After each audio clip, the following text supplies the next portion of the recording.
Hello and welcome to another Mobile Music Thursday here on DJNTV, the show where we interview DJs from around the country, the top DJs, to find out what they're playing, what they're not playing, what's really hot, what are some old tunes that are still working, and what are some great sets that might work for you, and all in making you a better DJ and making them look really good. Why not? Maybe I'll be interviewing you next on Mobile Music Thursday here on DJNTV. So this week, the question is, if you have the opportunity to be Prince's personal DJ, what would you play? Well, we're going to interview somebody that can probably fill in the blank on that and let us know what he did play, because he had the opportunity to actually DJ for one of Prince's personal parties. You know, the artist I'm talking about that was formerly named the artist formerly known as Prince. Yes, that's the Prince that I'm talking about. And that'll be coming up a little bit here on Mobile Music Thursday this week as we find out what that experience was like, how he got that gig, as well as what did he play when he actually got there. You might be surprised.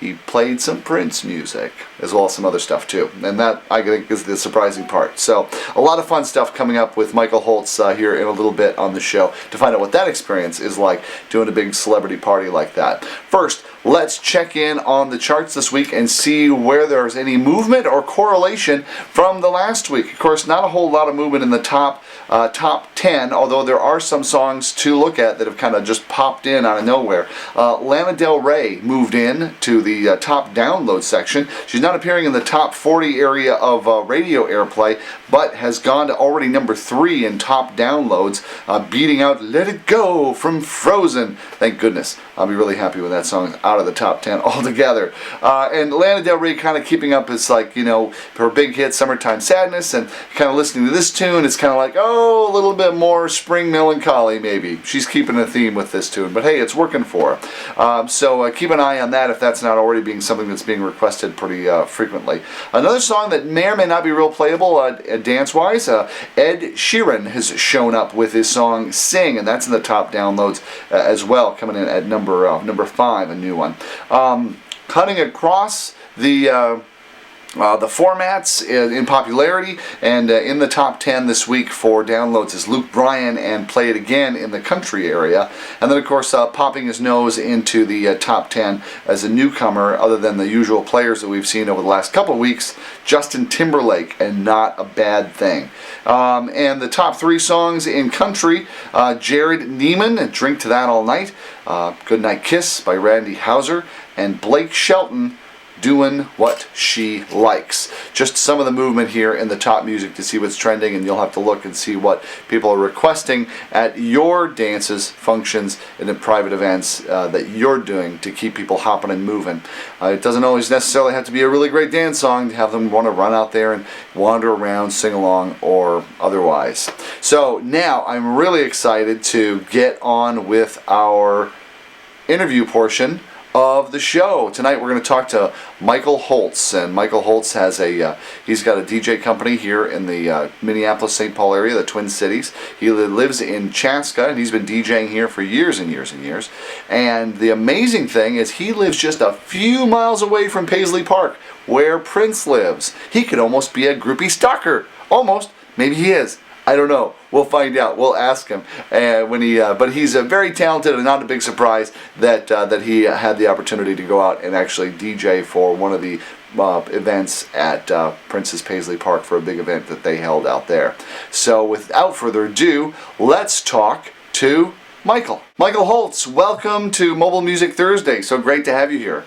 Jason, thanks for having me. Yeah, well, I'm amazed that I got to get this interview and get you on the show. I'm lucky that we're Facebook friends before you got so famous. Yeah, I had to kind of consider that at first, but did you have a talk with your people and they said, you know, this would probably be okay? Yeah, they gave me the approval to accept you. Excellent. Oh, good. I feel honored. So, and of course, you know what we're joking about and talking about is the work and the DJing that you've been doing out at Paisley Park, which is the Prince Palace, right here outside of the Twin Cities in Chanhassen, right? That's correct. Yeah, and so it's like it's right here, but kind of elusive, very exclusive. Not everybody gets in. Prince is a pretty private person, and that sort of thing, and a long legacy right here in the Twin Cities. So we get to have kind of an inside look of what it's like to work for a superstar and on his premise there. So how is it that Michael Holtz from Chaska, Minnesota, ever got hooked up with performing and DJing for Prince? Good question. Basically, I got thrown into the fire at one time back in the year 2000 when I was working in radio, and I knew one of the sound engineers that worked at Paisley Park, and his name was Purple. Cool. What radio station were you working at? Q102, Wilmer. Oh, okay. Yes. And so Purple happened to be in a band out in Wilmer, and we kind of had to acknowledge each other through another member at the radio station. And I happened to go out to Paisley Park one night in the late 90s, 2000s, and the DJ didn't show up. So no, wait a minute. You just happened to go out to Paisley Park, like you were driving by and went like, "What's this place? Oh, wrong address." I mean, what does that mean? You happened to go out to Paisley Park? The late 90s and early 2000s, Prince would actually throw these late night jams. And, okay. So it would open up at 1 o'clock in the morning, and you would never know if he's going to play or if it's just going to be a dance party. Oh, okay. So there would be a throng of people that would just show up at the gate. And how did anybody find out about these? Well, that's a good question, because at that time you didn't have any social media. Yeah, there's no Facebook then. What did we do? Right. So it was basically email. You got an email that night, and then... Oh, so you were on the list. I was on the list. Like, is this a fan club email? Yes. Okay. Yep. And got on the email list, and then it was word of mouth from there on as far as who would show up. Mm-hmm. And during that time, you'd only maybe get about 150 to 200 people out there, so you got a very intimate performance to see Prince, work on some new material or experiment with some older material. So it was quite the trip back then. And was it first come first serve kind of thing as far as the people at the door? Was there always more people than they could let in? At that time, there was a good amount of people where everybody could get in. Oh, unless it was actually broadcast, then you're going to have a little bit of trouble getting in. But these shows now or parties are a little bit broadcast ahead of time. So, and then when you have social media, you do start seeing more and more people show up to these events. People that have never been out to Paisley Park, just like, oh, I want to go just for the chance to see go him. snooping through the house. Right. It's like, there's the chair he bought at Vogue Furniture. I heard about that. Exactly. Yeah, so I got when I was out there for a late night party in 2000, they didn't have a DJ that night, and it was just going to be a dance party. Mm-hmm. And so the engineer knew that, hey, I worked in radio and I was a DJ, and so they said, well, how about you go up to the booth and take over? And I got up there, and you're like, sure. Yeah, why not? Let me think about that. Sure. All right. 2 seconds. Yeah, where do I go? So I went up and up to the DJ booth, and from what I found it was vinyl, and I'm like, this could be interesting. Oh, because you didn't do vinyl?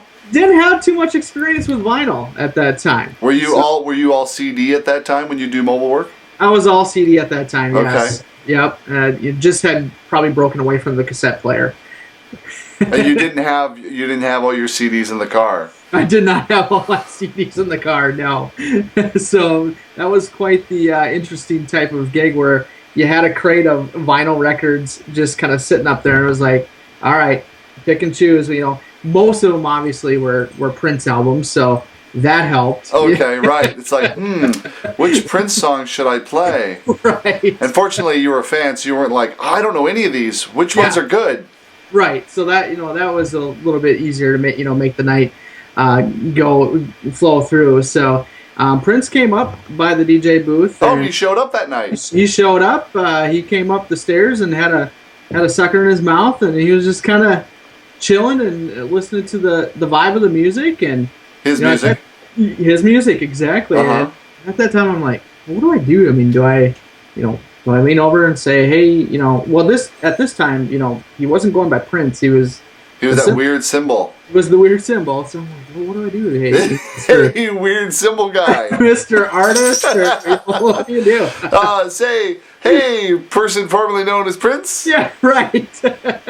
And while I was queuing up a song on his Love Symbol album, which was the funny looking symbol, I was queuing up a song on there, and I, for some reason when I was going through, I miscued it and I played My Name is Prince. And while he was up there, and I'm like, okay, here we go. This is not, he's not Prince anymore. He's going to be upset. Right, you're about to get fired. This is the Michael gets fired to the max You're out. story. Well, a week later, he changed his name back to Prince, so I don't know if I had anything to do with that. It was like foreshadowing. Right. So that was, my first introduction to DJing at Paisley Park. Did you say 2 words to him then? Or were you just like being like, really, had your sunglasses on, I'm just a really cool DJ doing my thing. Yo. Yeah, I didn't acknowledge him. I'm just kind of like, all right, I'll stay in my space, and if he wants to acknowledge me, then that'd be cool. So you mean like, hey, awesome tunes, DJ. This great song choices. Who is this? Who are you playing? It's me. Oh, these are awesome songs. Right. That's cool. That's really fun. That's especially. I mean, you must have been just like, because you're in the fan club. You're a big fan. This must be just like a huge, unexpected moment for you. Oh, it was. It was just total, off the hook. I'm coming out there with a couple of my, friends, and we're just gonna hang out and chill and maybe see a performance. But it was turned into be more of a dance. It was a Michael Holtz performance. It was a Michael Holtz performance. Or no, Mike Max, Mike to the Max. What's your DJ name out there? DJ Michael Max. DJ Michael Max. It was a DJ Michael Max performance. That's correct. And so when you were all done playing your sets at the end of the party, were like all the girls at the party like all over you, like, oh, Prince's DJ. I'm with the DJ. No. Welcome to the life of a DJ. The life that people think you have, the life you actually have, right? Yeah, it was more like there was nobody there. And they were all gone. I'm packing up my vinyl. Yeah. Hey, did you see me? I was right up. Yeah, I was up there. I was doing the thing. No, really? None of that. So. So, well, that's super cool. And so then after that, they just like, ring ring. I need Mike to the max. DJ Mike to the max. Yeah, no. I'm saying it wrong. DJ Michael Max. DJ Michael Max. That's it. Yes, there you go. No, it was. I would say back in 2007, Prince came out with his Minneapolis Sound Lotus Flower album, and there was really, nothing locally kind of going around, and I'm like, well, this is kind of the, it's titled Minneapolis Sound. We got to put something together. So I was on the Prince.org fan site organizing an event to, hey, let's get everybody together, because there hadn't been a party out in Paisley Park for quite a while. And I'm like, let's just get everybody together. I'll get a venue, and I'll play we'll kind of do a preview of the album, and did some drawings. I had some albums, and we did some door prizes. And cool. So you put together a whole CD release party, basically. Yeah, I did. That's awesome. And did you invite Prince? Unfortunately, I did not have his number at the time. But he told you not to say that. He told you to say that, didn't he? Yeah, right. So you didn't want anybody to know. But actually, what had happened during that was his people that represented him gave me a call. Oh. And they were like, "What are you doing? What's going on? What's the the vibe of the party? How are you going to represent the album and all that?" And they're like, by the way, is it cool that if his sister showed up and was kind of your guest of honor at the CD release party? I'm like, were you coy? Well, no.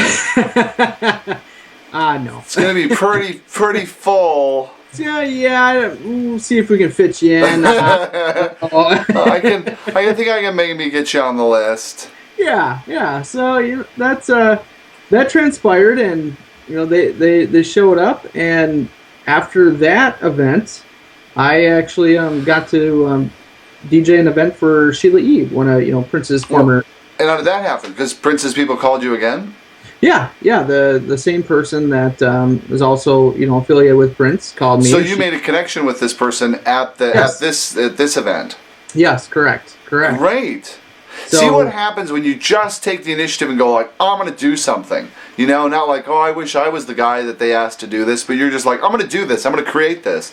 And look what came out of it. I love these stories. Yeah, and it's I have to tell you, I just I'm deeply honored, and I appreciate the opportunity that they've presented to me, because I don't think it would have ever happened if I didn't take that type of acknowledgement and say, yeah, I'm going to do this, and hey, keep me in touch for other events. And right. Here's my card.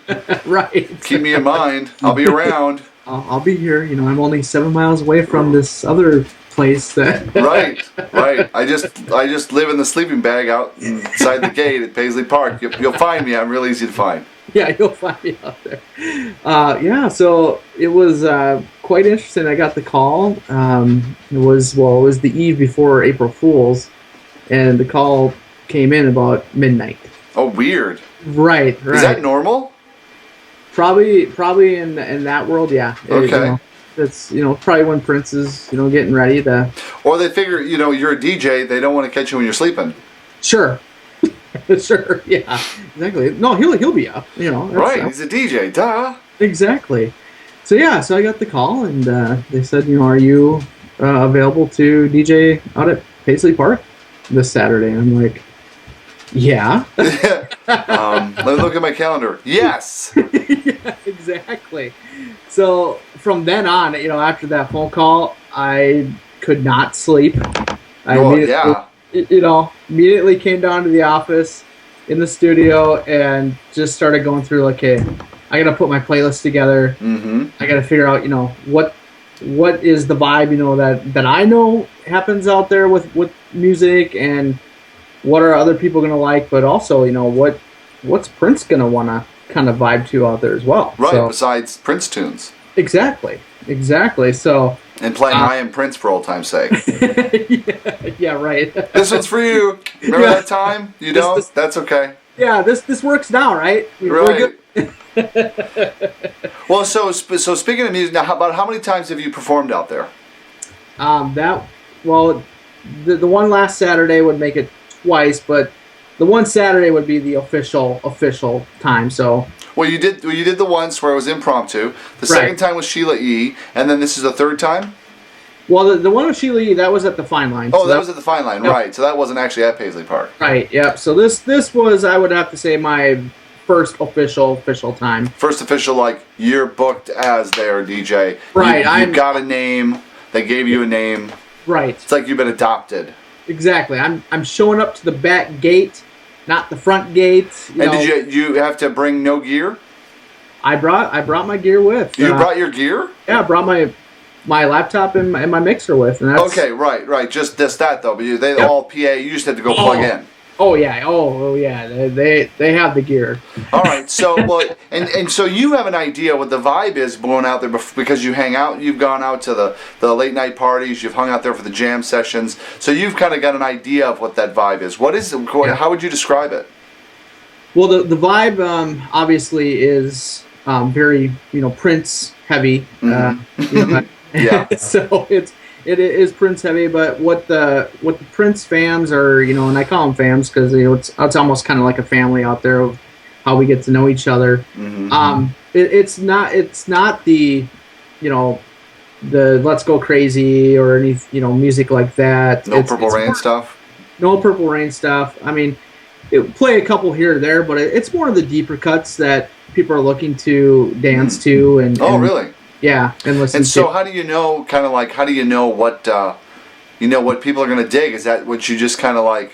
You just know because you're a fan too, and or you pay attention to what they talk about on now 2007 the boards and things like that, fan boards.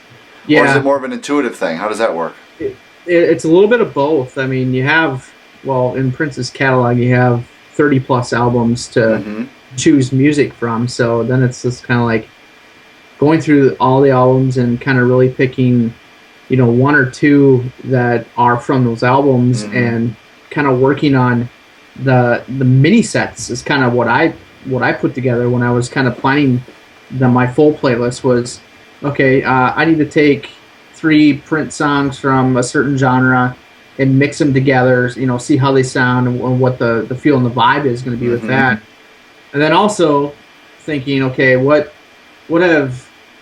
Prince's influences, what's his musical taste throughout the years, who has he helped, become an artist. I mean, he's got so many other great new artists. Right, now. like a little Chaka Khan. Yeah. Chaka Khan. Just play that over. Drop that in. He probably wouldn't like that. Hey, stop dropping the Chaka Khan thing in there. Right. Prince, talk to me. Okay. Chaka Khan. Sorry. That's why I don't work there. But yeah, it was that's kind of what you look at with the music is, with Prince, he's going to want to hear some 70s R&B disco type groove, obviously James Brown's, got to have some James Brown in there. And so that was kind of the vibe, some newer artists like Janelle Monáe, definitely. And then he's got some other artists that he's produced and has promoted himself. Andy Allo, Liv Warfield. If you haven't listened to any of those, check them out. They're wonderful. And so it was a little bit of that, and then kind of going back to, okay, what are some other deeper cuts that we can play, like Chuck Brown? And did you, so you had all this on your laptop? You had all these artists? Is this because, do you have all of these? Like, so they sound, because some of these are a little obscure for me, which doesn't, I'm not the most in touch music person in the world, so that's not a big surprise. But yeah. But having some of these artists, is this something that you follow close enough so that you have all these, or is this something you prepared for ahead of time? Yeah, to be honest with you, I've had a Paisley Park crate on my laptop for quite a while. Oh, right on. Oh, so you're totally prepared. You're like the perfect guy for the job. Like anything, know your audience, right? Right. And so this audience, you pretty much know what to play going in. You know what they're going to groove on. You're fitting the whole scene that he has and wants out there. And so what would you say that you pull like 80%, 70% Prince songs, and then fill in around with some classic 70s R&B and some disco, and then some of the new artists that he's produced? Yeah.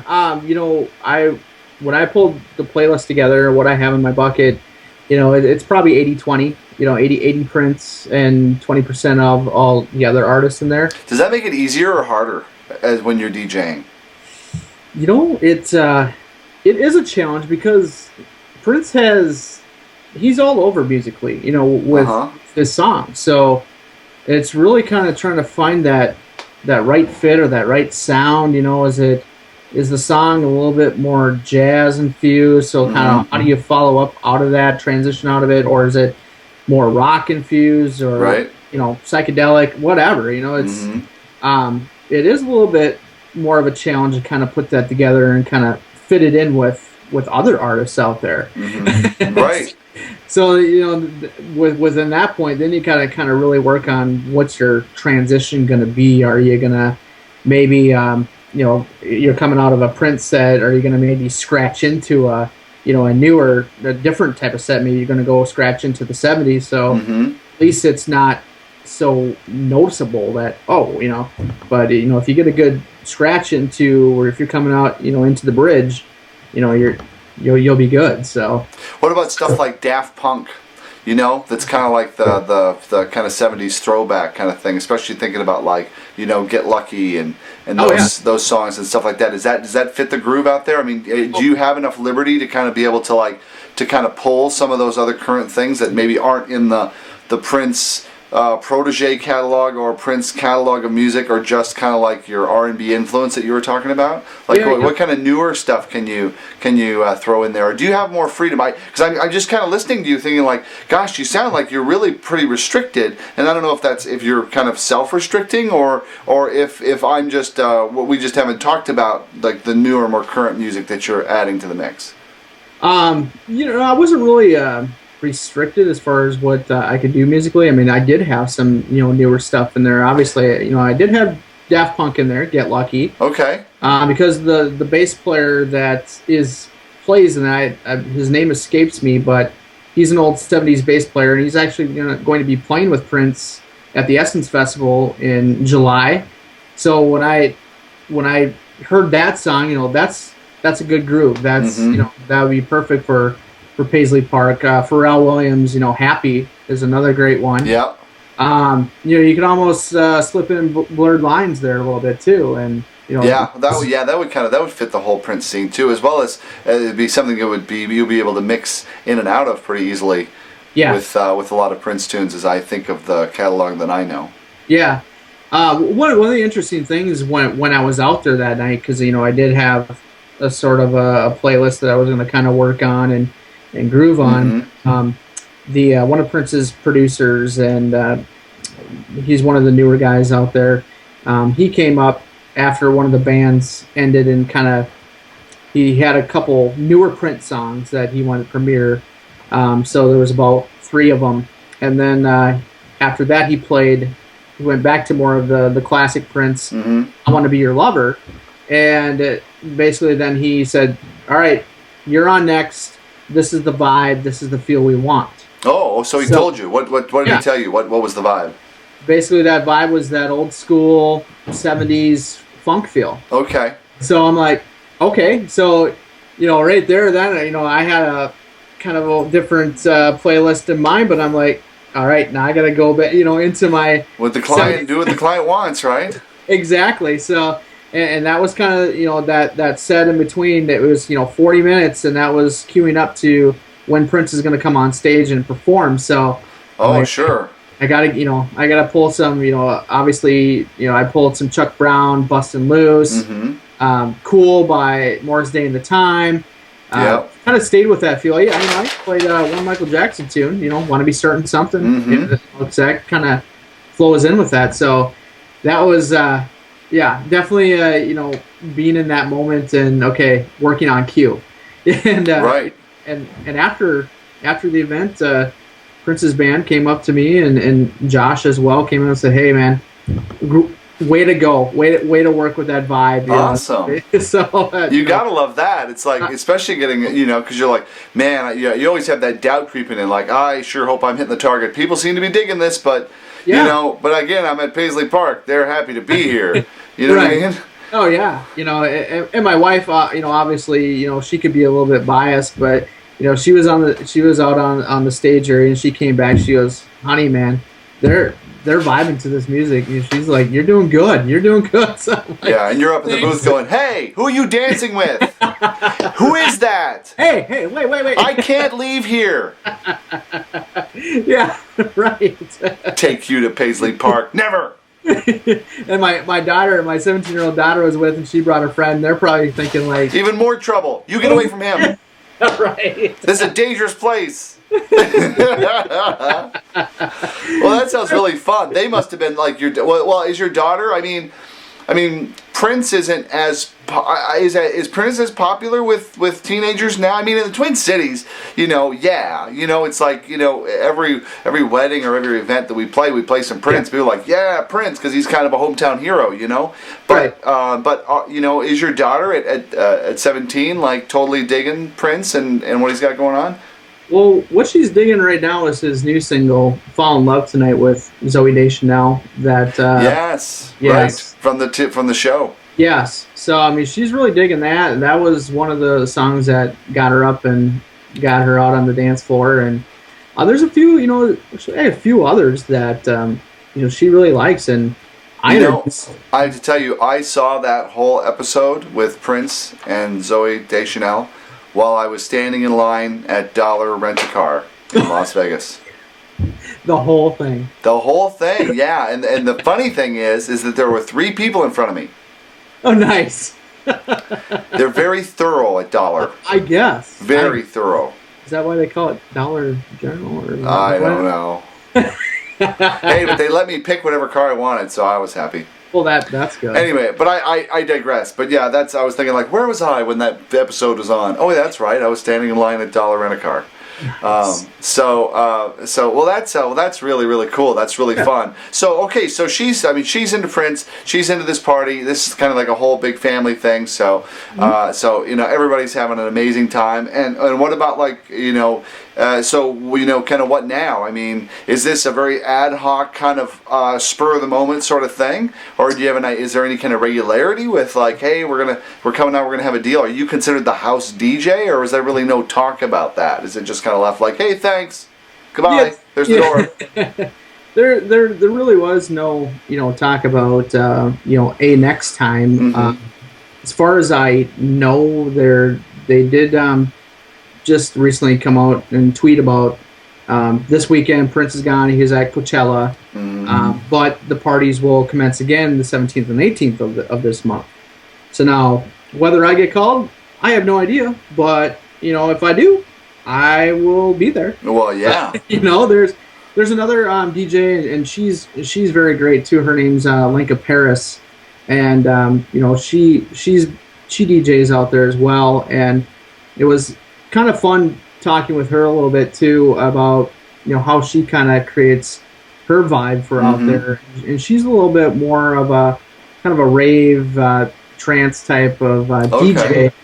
So she kind of mixes more towards that. Does she work in the clubs here in the cities? She does, yeah. She does a lot at the W and Aloft as well. So yeah, I mean, and I was talking to her, like, okay, what do you kind of do to prepare yourself for Paisley Park? And she's like, well, I have like 16 hours of music in a Paisley Park playlist crate, and I'm like, that's what I got. Great minds think alike. I guess, yeah, and and I have 12 hours, so I need to catch up to her. But right. But of course, you said 20, but whatever. Right. So I definitely enjoy listening to her when she's out there as well, and my vibe with kind of what my playlist is. I just want to find the right mix and be able to kind of mix in and out of that. Right. And are you beat mixing all this? Yeah. It's pretty much beat mixing. Very little scratching. There's another DJ. His name's DJ Dudley, who's been more of Prince's tour DJ and the guy that I've listened to a lot out at Paisley Park in years past, and he's more on the scratch DJ side, where he's mixing and scratching a lot out of those transitions, which I got to give it up to him too on that as well, and I'm slowly learning. You're making your way up, so then in the next 2 years we'll be having an interview again as you're his new tour DJ. Wow. DJ Michael Max, yeah? That would be something. Yeah, I think so too. And I would get the exclusive interview. You would. I'm Baba Wawa. DJ Michael Max. You'd be number one. I do. Thank you. I'm glad we could arrange that right now. Yeah, before you're famous. So, well, this is really, really fun, and that's really exciting. It's like more than a brush with fame. I mean, it's like kind of working your way in there, and just just getting involved and making it happen, and say, I'm going to do something. I mean, that's and creating your own opportunity. It's one thing just to kind of wish and hope, and how come that guy got the gig and I didn't? And right. If anybody asks how come Michael got the gig and they didn't, it's because you put yourself out there and made it happen. And I think that's awesome. Yeah, it was definitely a dream come true. I mean, that was one of my, Super Bowls of DJing. Like, that's where I want to be someday. And, and it was just, the butterflies were definitely going in the stomach. Yeah, big rush. Yeah, and it was just, leading up to that night, and it's a big, kind of give you the whole effect. I mean, it's a huge sound stage. It's about, as big as like 2 gymnasiums. Wow. And then you have the main stage where Prince plays, and on the side you got these wall of speakers, and so the speakers are coming towards me, and the sound guy when we sound checked, he sound checked me, but I don't think he was pumping the bass too much. So okay. when when they said they're going to be opening the doors to everybody come in, I was playing this song that had some good bass to it, and then that sound guy turned up that bass, and I could just literally feel it. Like shake the walls. Yeah, exactly. It was just boom, boom, boom, boom, boom, boom. Like, now these are subs. Right. And then it was just like, at that time, I knew, all right, it's go time. I mean, this is happening right now. This is right. awesome. The butterflies are gone. Yeah, in the groove. Did you do much mic work? Did you do anything? Did you just talk on the mic at all? Or was it just all head down mixing? Funny thing was, I had planned not to do any mic work. There was no talk of that. And all of a sudden, one of the guys comes up and goes, do you have a connection to your mixer for a mic? They want you on the mic. And I'm like, whoa, okay. They want me on the, okay, well. Right, they want some personality. So what did they want? So what did they want? What do you think they wanted, and what did you give them? They had a opening band. It was Dessa. I don't know if you ever heard of Dessa. Oh yeah, I've heard of Dessa. Yeah, she's really big locally and starting to be big nationally. Oh, she's phenomenal. I mean, that was the first time I ever heard. Yeah. Yeah, it was great. And so there was a good crowd out there, and I was playing some music at the time, and they're like, "Hey, Dessa's going on 11. We want you to introduce her, and do your thing, do what you need." And I just got on the mic and I'm like, "Hey, Purple Party people, how you doing tonight?" And then it's like, yeah, scream, yeah. I'm like, I can't hear you. How you doing, Purple Party people? And then I kind of got into this, promotional Paisley Park after dark. Anything can happen. Nice. Did you make that up? Yeah. No, that's actually kind of been their. That's been the motto. The motto, yep. And your wife still lets you go there? Yes. I have to bring her with. Okay. Well, that makes sense, right? Yeah. You have to go with a chaperone. Right. So I was able to introduce Dessa, and then after Dessa was done, I got back on the mic, and I'm like, man, how about it? Let's hear it for Dessa. That was awesome. Mm-hmm. And then they had food out in the lobby. So I had to announce that and kind of play around with that too, because they had pancakes out there. There were some pancakes. And I like these parties already. You have to come. I definitely have to come. Well, I want to be your special guest now. I'll be your roadie. There you go. What can I get you, DJ Michael Max? Can I get you some water? Can I take the sweat off your brow? Yeah, you can carry my backpack. There you go. I'll just stand there and hold your backpack. Hey, what's with the weird guy in the backpack? There you go. That'll be fun. I can't wait. It's a date. Hey, no problem. Come on out. Awesome. Well, Michael, thank you for taking the time to share with us tonight, to share with the music that you played at Paisley Park. I know a lot of DJs would think that would just be the most amazing things ever. And now that if any other DJ actually happens to be in another city and he says, I need a DJ, they'll know exactly what to play, right? Yes, exactly. Right, to be able to create the Prince Paisley Park groove. Probably not, but what a great opportunity, and how really cool that it's you. And I hope it keeps coming and keeps happening and keeps growing. That's really, really fun. Thank you. I appreciate it. Awesome. That's going to do it this week on Mobile Music Thursday right here on DJNTV. Hey, don't forget to place your most requested songs and the sets that you love to play the most right there on our Facebook page on DJNTV on, well, none other but Facebook. And, of course, you can contact me if you want through DJNTV.com as well. I'm Jason Jones. Thanks for tuning in, and we'll talk to you again next week.